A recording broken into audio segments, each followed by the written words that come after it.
The city was alive with its usual evening rush. Cars honked as people hurried home, and the aroma of food drifted from busy restaurants. Among them was a well-known steakhouse, famous for its grilled dishes and warm ambience. The lights glowed softly, and the sound of cutlery and laughter filled the air. But behind the smiles of the staff, something was not quite right. Mr. Harris stood outside the steakhouse, wearing a simple jacket and a plain cap. Nobody would have guessed that he was the owner of this entire chain of restaurants.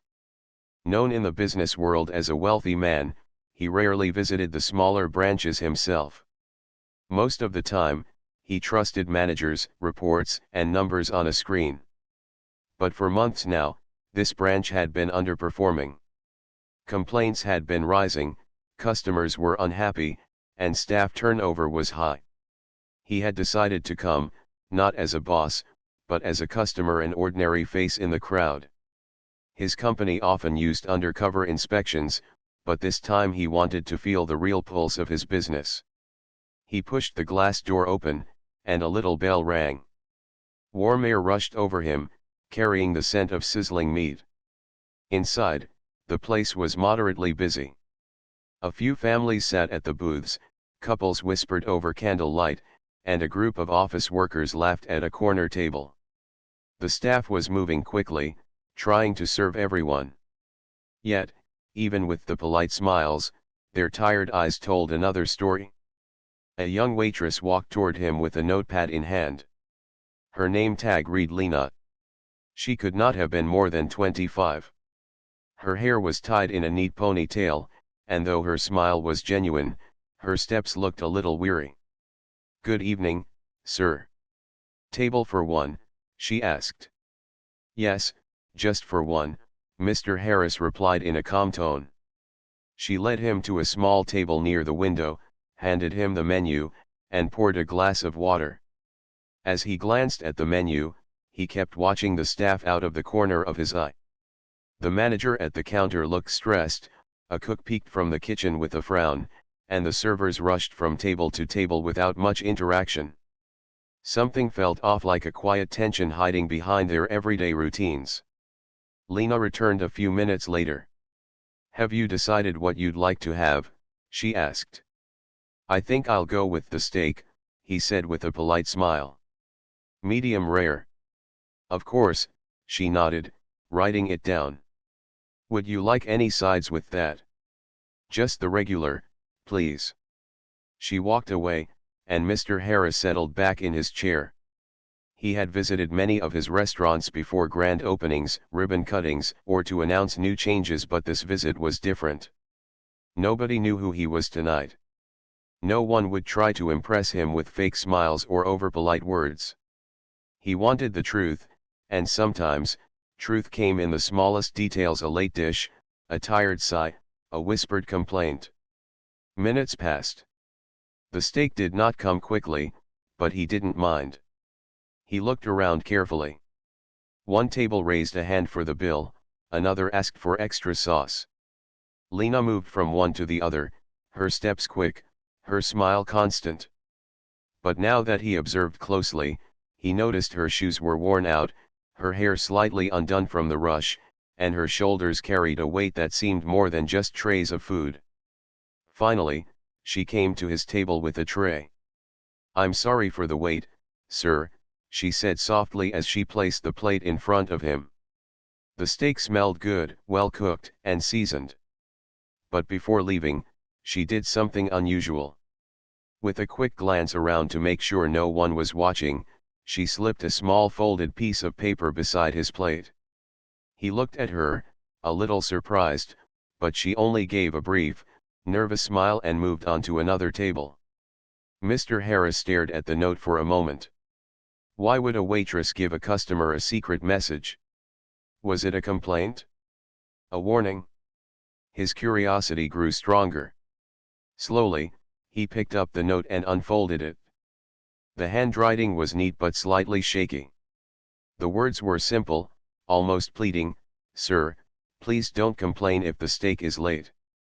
The cook is sick, and we are short on staff. We haven't been paid on time for weeks, but we are trying our best. Mr. Harris read the words twice. His hand froze on the table. The lively sounds of the restaurant seemed distant for a moment.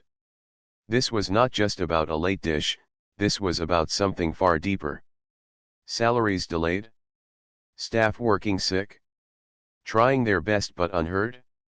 He leaned back in his chair and exhaled slowly. The food in front of him no longer seemed important. That small note had opened a door to the truth he had not been ready to face. The note stayed on the table as Mr. Harris slowly picked up his fork. The steak was warm, the aroma inviting, but his mind was somewhere else. The few lines written by the young waitress felt heavier than any meal he had ordered. He glanced around the restaurant once again, this time not as a customer but as someone searching for answers. Lena moved between tables, refilling glasses, carrying plates, and smiling at guests who hardly noticed her tiredness. Every now and then, she tucked a loose strand of hair behind her ear and straightened her apron. It was clear she wanted everything to look right for the customers, even when things behind the scenes were far from right. Mr. Harris cut a piece of the steak and tasted it. It was good, well cooked, properly seasoned. The cook, whoever they were, had done their part despite being sick. He looked toward the kitchen door and saw a shadow of a man leaning slightly against the counter, wiping sweat from his forehead. The staff here was trying, yet the weight of management's neglect was pulling them down. As he ate, his thoughts wandered to the last few meetings he had with his corporate team. Reports, graphs, and percentages filled the conference room. They spoke about profits, marketing strategies, and expansion plans. But rarely did anyone mention the workers who made those plans possible. Salaries, conditions, and employee well-being were often pushed to the end of the agenda if mentioned at all. Had he really allowed this to happen under his leadership? The question echoed in his mind. Lena returned with a soft smile. "Is everything fine with your meal, sir?" she asked. "Yes, it's very good," he replied, studying her expression carefully. "You've been quite busy tonight, haven't you?" She hesitated, as if deciding how much to reveal. "It's like this almost every evening," she said, choosing her words politely. "We try to keep up." Mr. Harris nodded slowly. He wanted to ask about the note, but not yet. If he questioned her now, she might become cautious or afraid. He had to keep his cover, at least for tonight. "Could I have some water, please?" he said instead. "Of course," Lena replied, quickly bringing a fresh glass. As he watched her walk away, Mr. Harris noticed her slight limp. It was subtle, maybe from standing too long, or perhaps from shoes that had worn thin. She never complained. Not once did she show frustration to the customers, even though her steps were heavy with fatigue. A family at the next table asked for their bill. Lena rushed to them with a warm "thank you for coming," before hurrying to another table where a child had spilled juice. She handled it calmly, assuring the mother it was fine, and went to fetch a cloth. The restaurant's manager appeared briefly, checking orders on a tablet. His forehead was creased, his phone kept buzzing, and his instructions were sharp but hurried. There was no time for encouragement, no sign of appreciation. Only the constant race to finish the night. Mr. Harris finished his meal slowly. The steak was nearly gone, but the taste didn't matter much now. His mind was busy drawing a picture of the people working here, the sick cook, the overworked servers, the stressed manager, and Lena, the brave young woman who slipped him that note, risking her job for honesty. He remembered how different things had been when he started this business years ago. Back then, every employee was treated like family. He used to know their names, their birthdays, their stories. But as the company grew, he had stepped further away, leaving decisions to people who only saw numbers, not faces. A quiet sigh escaped him. He placed his fork down and looked once more at the note. Those few lines carried the weight of many voices unheard. He wondered how many branches were silently struggling the same way, How many employees felt invisible? When Lena came back to clear the plate, he offered her a gentle smile. "Thank you for your service tonight. You've been very kind." She looked a little surprised at his kind words but nodded. "We just want every guest to feel welcome," she said softly. He reached into his wallet and left a generous tip, something much more than the bill demanded. Not because he wanted to show off, but because he sensed she needed it. Her eyes widened slightly when she saw it, but she quickly slipped the money into her apron pocket and whispered, "Thank you, sir." As he stood to leave, Mr. Harris cast one last look around the restaurant. The lights flickered slightly in one corner. A couple of chairs were loose, their paint chipping off. The walls needed fresh paint. Small details, but they told the same story: the branch had been neglected. Outside, the night was cool. He took a deep breath and adjusted his cap. The city noise returned: the honking cars, the laughter from the next street, the faint music from a distant cafe. But his heart felt heavy. That small note was no longer just a piece of paper. It was a message that demanded change. As he walked to his car, one thought stayed with him: tomorrow, he would come back not as a customer, but as the man who had the power to fix this. The next morning, Mr. Harris sat in his office with a cup of black coffee. The large windows behind him showed the city waking up: cars moving, people rushing, life continuing. But his mind was still at the steakhouse. The note Lena had slipped to him rested on his desk now, its folded edges slightly crumpled from being carried in his pocket all night. He had read it many times, each time feeling the same uneasy weight in his chest. "We haven't been paid on time for weeks." The words were simple but powerful. How had this escaped his attention? He prided himself on running a company that treated its people with care. Yet here was a branch where employees were overworked, unpaid, and still trying their best to keep the business alive. He picked up his phone, scrolling through recent reports sent by his managers. Profits were shown, sales numbers were highlighted, but nowhere did it mention the real struggle behind those numbers. There were no signs of late salaries, no warning about a sick cook, no mention of a staff shortage. On paper, everything looked acceptable. But papers could lie, he thought. People rarely do, especially when they are desperate. By afternoon, he decided to visit the branch again. This time, he would not just sit and observe, he would talk. He wanted to understand the human side of this business, the one he had been slowly drifting away from. When he arrived, the lunch crowd had just started to fill the place. Lena was there again, her apron neatly tied, her smile fixed but not bright. The same tiredness rested in her shoulders. When she saw him, she recognized him instantly, though she didn't show it. "Welcome back, sir. Would you like your usual table?" she asked politely. "Yes, please," he replied.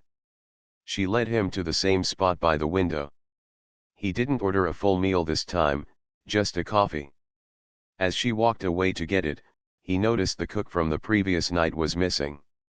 Another young man, possibly new, stood in the kitchen, looking slightly unsure with the grill. Lena returned with the coffee, placing it gently before him. "Is there anything else I can get for you?" she asked. "Just a moment of your time," Mr. Harris said, his tone kind but steady. "Would you sit for a minute? I'd like to ask you something." Her eyes flickered with hesitation. I'm working, sir. I shouldn't be sitting while the tables are full." "It's only for a minute." "I promise," he said softly. She glanced at the manager, who was busy with an order, then slowly sat at the edge of the chair opposite him. "You left this for me last night," he said, sliding the folded note across the table. Lena's fingers tightened slightly around her apron. Her voice was low, almost whispering. I only wanted to explain why things are slow. I didn't want you to complain." "I didn't complain," Mr. Harris assured her. I want to understand. Why haven't you been paid on time? What's happening here? She looked down, as though choosing her words carefully. It's been like this for a while. The staff tries to keep going, but the bills keep piling up. The cook has been sick for 2 weeks, and no one replaced him. We work extra shifts, but sometimes the pay comes late. Some weeks, it doesn't come at all until we ask many times. Have you spoken to the manager? He asked. Yes, but he says it's not in his hands. He says the head office delays the funds, she said quietly. Her honesty struck him. There was no anger in her tone, only a tired acceptance of something unfair. Why did you risk leaving that note? What if someone had seen you? He asked. Lena finally looked at him, her eyes clear but weary.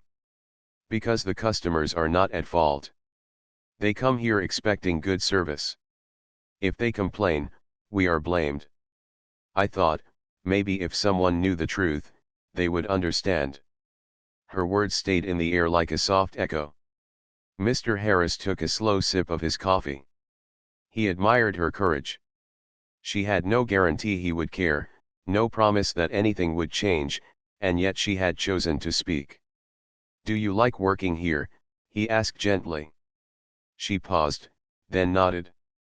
I like serving people. I like my team. We help each other. But it's hard to stay positive when every month feels like a fight to survive. Mr. Harris didn't reveal who he was. Not yet. Instead, he gave a kind smile and said, "Thank you for telling me. It matters." Before she could ask why, a group of customers waved for her attention, and she excused herself with a small nod, returning to her duties. As Mr. Harris sat there, watching the lunch hour grow busier, a plan started forming in his mind. The note had stopped him cold, but this conversation had moved him further into action. He would return soon, but next time not as a silent customer. Next time, they would all know who he really was. The following day felt different for Mr. Harris. As he drove to the office, the city looked the same: crowds, traffic, tall buildings, but inside him, something had shifted. Lena's quiet voice and the words on that note kept playing in his head. He could not simply ignore them. For years, he had been running a successful chain of restaurants. People admired his achievements, newspapers praised his leadership, and his board celebrated profits. Yet somewhere along the way, he had lost the simple connection that made his business strong in the first place: the well-being of his employees. He remembered the early days when the company had only one restaurant. Back then, he knew every staff member by name. He celebrated their birthdays, asked about their families, and listened to their concerns. But as the business grew, he became surrounded by layers of managers and reports. His world turned into charts, contracts, and meetings. He believed things were fine because the numbers said so. But numbers could hide suffering. They could show sales without showing the sleepless nights of the people who made them. That afternoon, he decided to review the branch's internal files.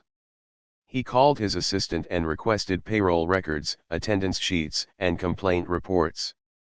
The documents arrived within an hour. On paper, salaries had been released, but the dates were inconsistent, some delayed by weeks. Sick leaves were marked but not covered by substitutes. Complaints from staff were listed but marked as handled with no explanation. He leaned back in his chair, fingers steepled under his chin. How many branches are hiding stories like this? He wondered.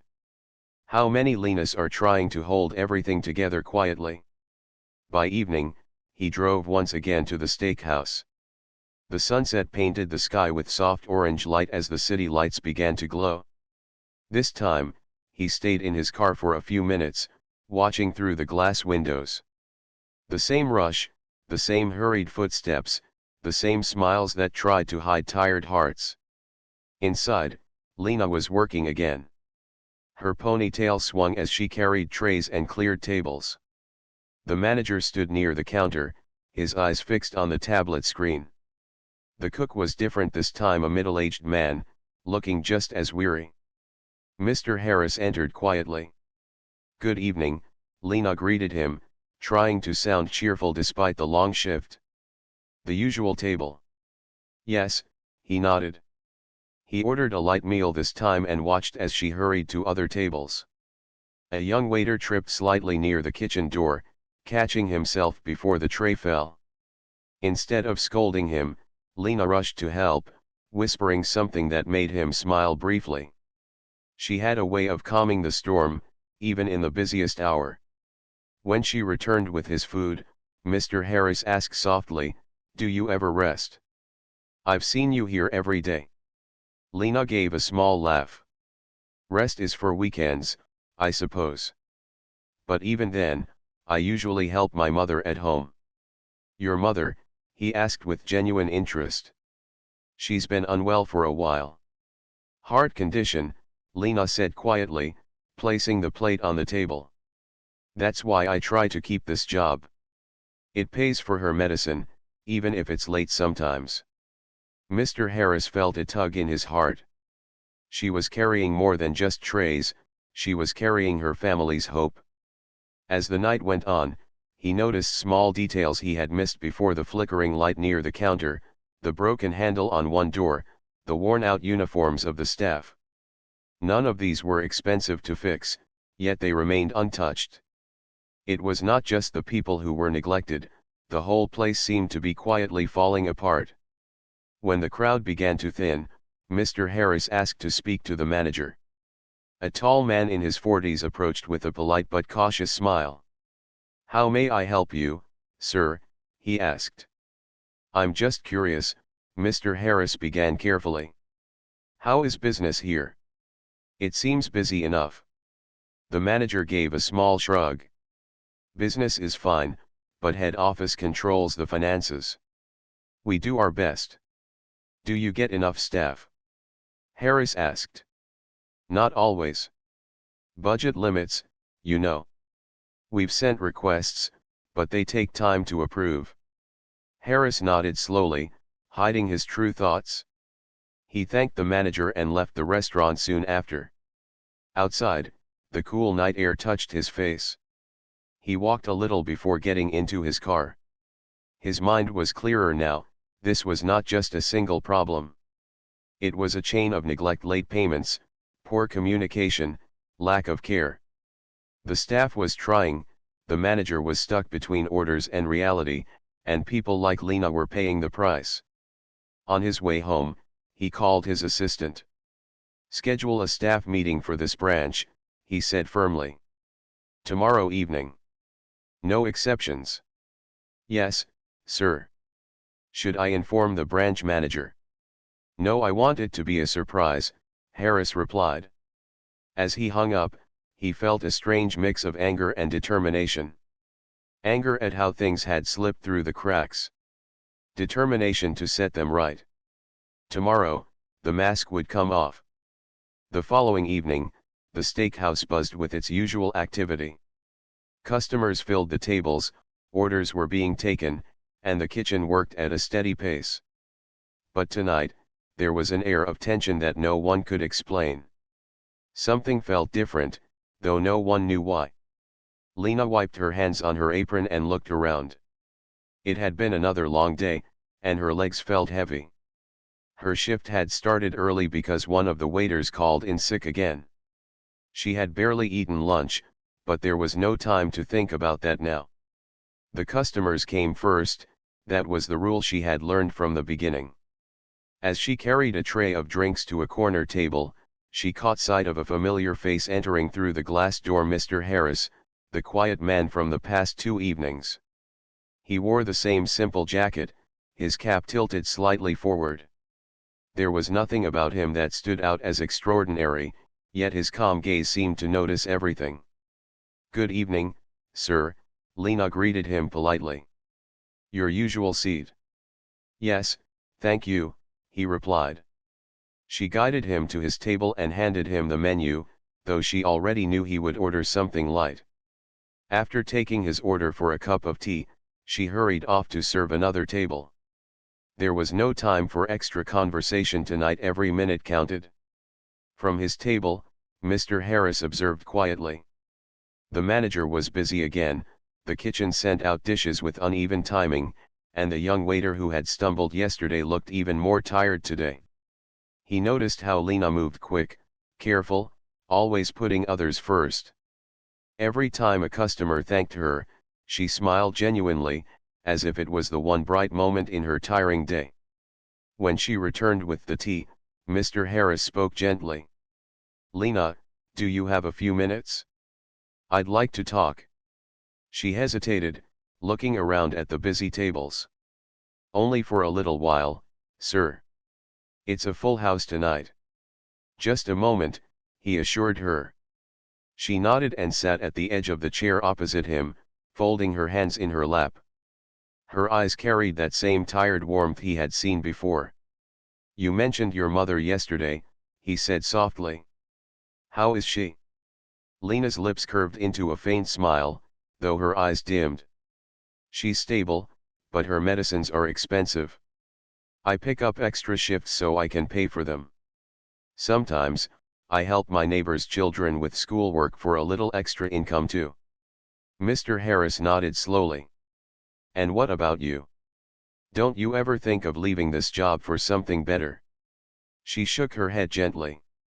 "I can't. Jobs are not easy to find, and this one, even with its delays, helps me keep our small home running. I've been here for 3 years. This place has become like a second home, even if it's not perfect." Her words held no bitterness, only quiet acceptance. That was what struck him the most. She was not complaining, she was surviving. "Do the others feel the same?" he asked. "The other waiters, the cook, the kitchen helpers?" "They do," she said honestly. "Some have families depending on them. Some are students trying to pay their fees. We all hope things will get better, but hope doesn't pay the bills." Mr. Harris looked at her for a moment, his expression unreadable. "Thank you for being honest," he said. "Sometimes, it takes more courage to speak the truth than to stay silent." Lena tilted her head slightly, curious at his words, but before she could ask more, a customer called her name. She stood up quickly, smoothing her apron. "I have to go, sir. Thank you for listening." As she walked away, Mr. Harris remained seated, sipping his tea slowly. He had learned enough now. The problem here was not laziness or lack of effort. It was neglect from people who should have been responsible but had turned their eyes away. He reached into his briefcase and took out a folder.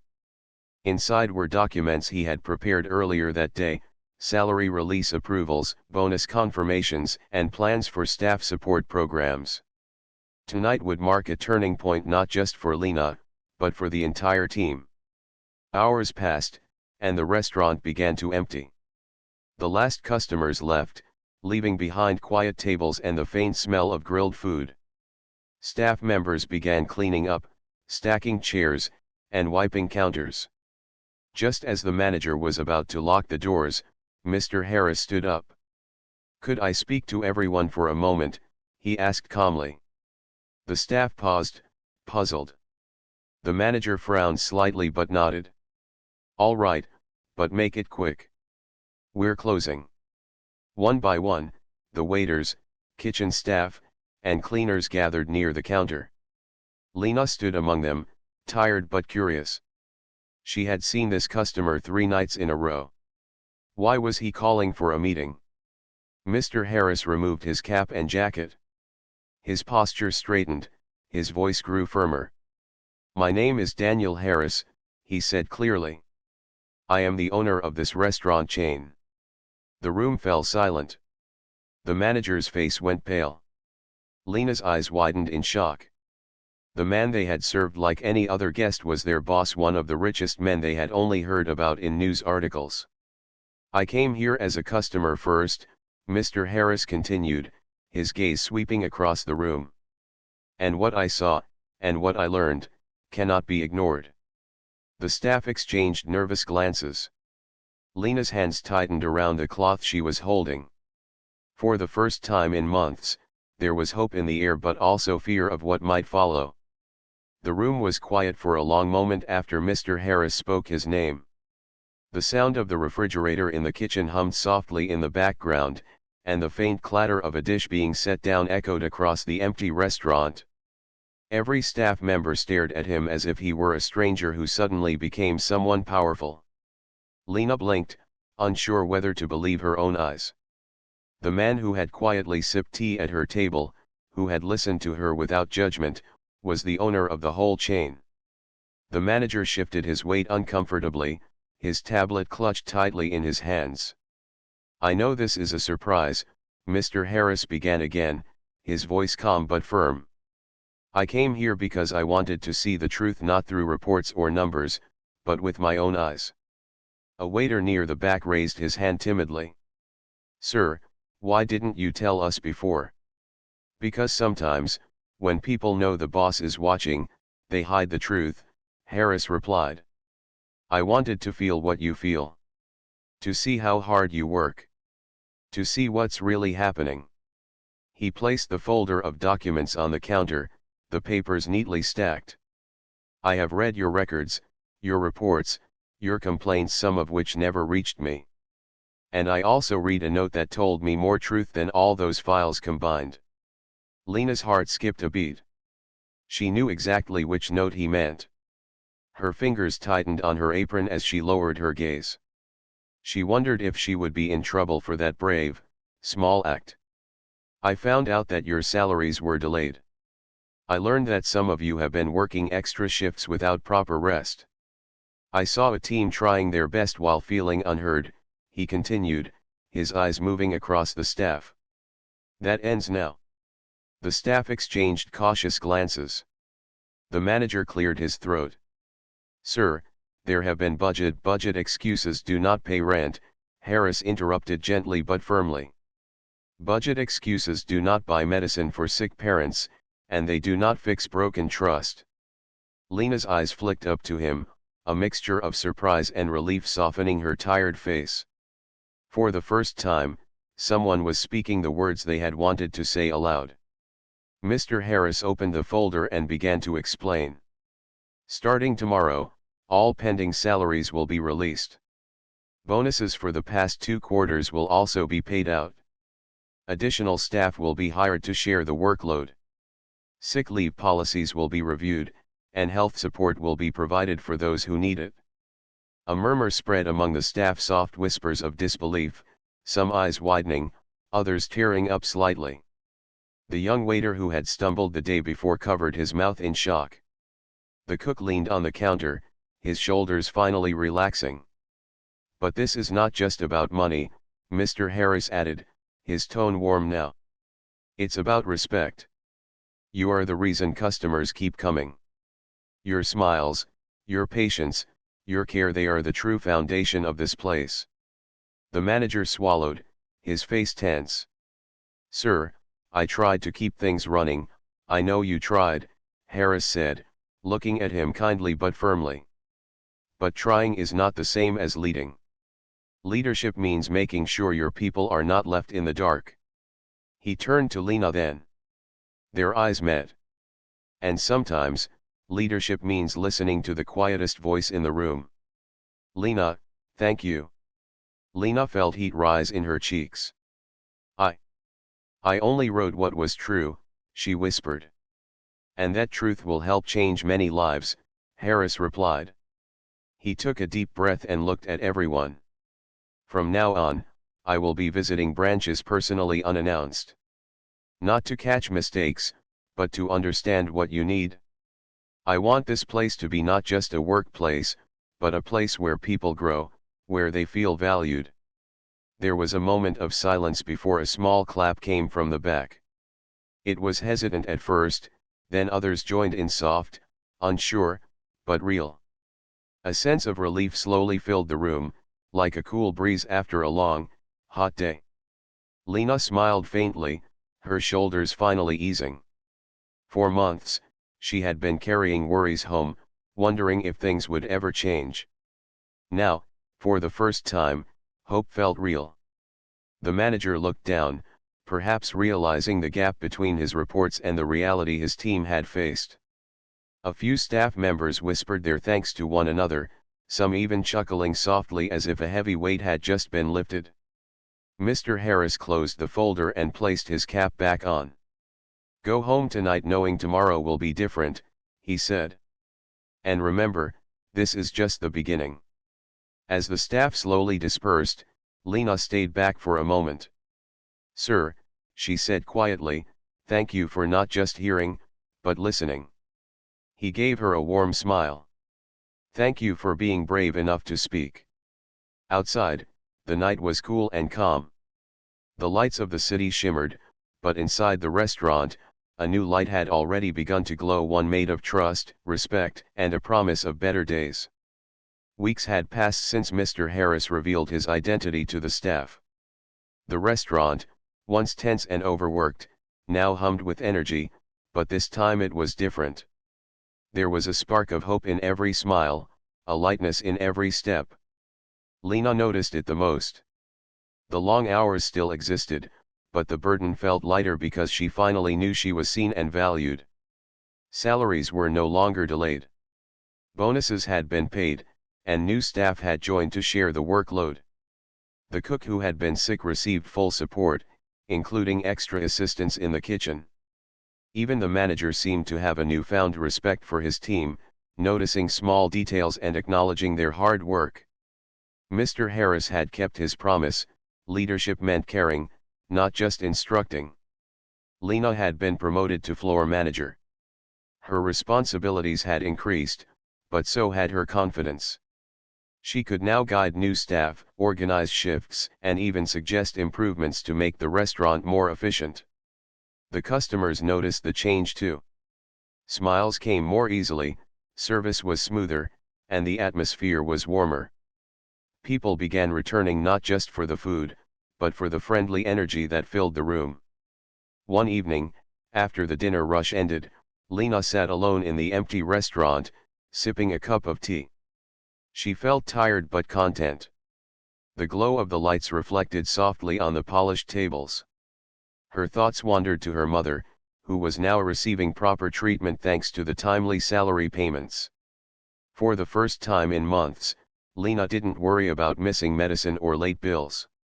A sense of relief filled her chest like a gentle wave. The door opened quietly, and Mr. Harris stepped in. He had come not as a customer this time, but as a friend and mentor. "Good evening, Lena," he said warmly. "Good evening, sir," she replied, smiling genuinely. He walked over and sat at the counter, observing the restaurant with a satisfied glance. "I came to check on my favorite table," he said softly, nodding toward her. Lena laughed lightly. "I didn't know I had one." "You do," he said with a wink. "And I wanted to see how things are going." She told him about the improvements, the new kitchen staff, the smoother schedules, and how the team felt more appreciated. Her voice carried pride, a sharp contrast to the weary tone of weeks ago. "I can see that," Harris said, his eyes warm. "And it's all thanks to you. Your honesty, your courage, and your dedication made this possible." Lena's cheeks flushed. "I just did what I could. I never thought it would change anything." "Sometimes, the smallest act of bravery can create the biggest change," he replied. "That note you slipped me? It was the spark that started everything. You reminded me why this business exists, not for profits, but for people." Lena felt a lump in her throat. She had never expected recognition from someone so powerful. "Thank you for seeing us," she whispered. Harris smiled gently. "Seeing you is just the beginning. I want to make sure no employee ever feels ignored again. I've introduced regular check-ins, a support system for emergencies, and I will continue visiting personally. The restaurant chain is now a place where people can thrive, not just work." As Lena listened, a deep sense of gratitude filled her. She thought of her mother and how this change had already made their lives better. Her heart swelled with hope for the future. Before leaving, Harris handed her a small envelope. "Open it when you're alone," he said with a soft smile. Curious, Lena waited until she was in the empty staff room. Inside was a check covering her mother's ongoing treatment costs, a handwritten note from Harris, and a letter guaranteeing her promotion and additional support whenever needed. Her eyes filled with tears. She had never imagined that a single act of honesty could lead to such profound kindness. The next morning, Lena arrived at the restaurant with renewed energy. She greeted the staff, helped organize the kitchen, and even taught the new employees a few tips she had learned over the years. The team was closer than ever, motivated not just by wages, but by respect and care. Weeks turned into months, and the restaurant flourished. Customers noticed the positive atmosphere, and word spread about the friendly and attentive staff. Lena's leadership skills grew, and she felt proud of what she had built with her team. One evening, after the closing shift, Lena stood at the front door watching the city lights. She thought about the journey from sleepless nights and unpaid bills to recognition, support, and opportunity. And she thought about Mr. Harris, the man who had seen her, listened to her, and helped transform not just the branch, but her life. Harris, walking away in the distance, turned and gave a small wave. Lena smiled, feeling grateful for the lesson that honesty, courage, and kindness could change everything. She realized that true leadership was not about authority, money, or status. It was about seeing people, valuing them, and helping them rise. For Lena, her life had been transformed. And for Mr. Harris, this was a reminder that success meant little without humanity at its core. The lights of the restaurant glowed softly that night, warm and inviting. Inside, laughter and conversation filled the air, free from worry or fear. And outside, the city continued its endless rhythm, but for Lena and her team, the future had never looked brighter. The note that once stopped a man cold had sparked a wave of change, a reminder that even the smallest voice, spoken with courage, could ripple through the world and leave a lasting impact.